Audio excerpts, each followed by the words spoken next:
17 мая. Екатерина Белова, Андрей Картинский, ТНВ, Казань. «Звук без фонограммы» в Казани пройдет 10-й юбилейный фестиваль татарской песни. Чтобы насладиться пением артистов, некоторые зрители приехали даже из-за рубежа. Среди приглашенных исполнителей мэтры эстрады Бибигуль Тулигенова, Айдар Гайнуллин и другие. На генеральной репетиции побывала Александра Севастьянова.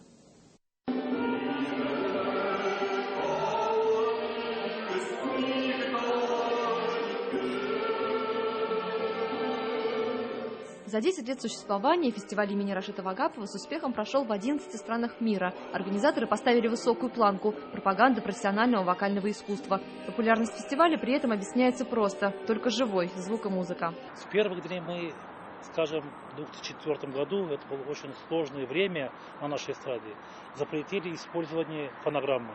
Тогда это было воспринято как шок. Сейчас с правилами фестиваля никто не спорит, ведь качество исполнения завораживает. Популярности добавляют и участники, именитые артисты. Казахские, татарские песни у меня пока получаются хорошо.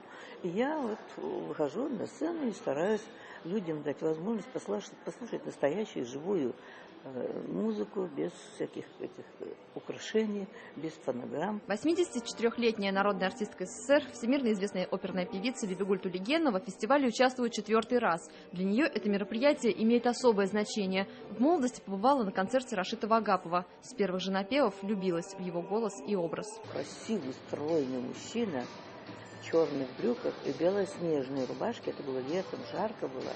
В белоснежной рубашке он вышел, и вот так вот встал и начал петь. По словам организаторов, предстоящий концерт будет триумфальным. В продаже осталось всего несколько билетов. Александра Севастьянова, Алексей Алексеев, ТНВ, Казань.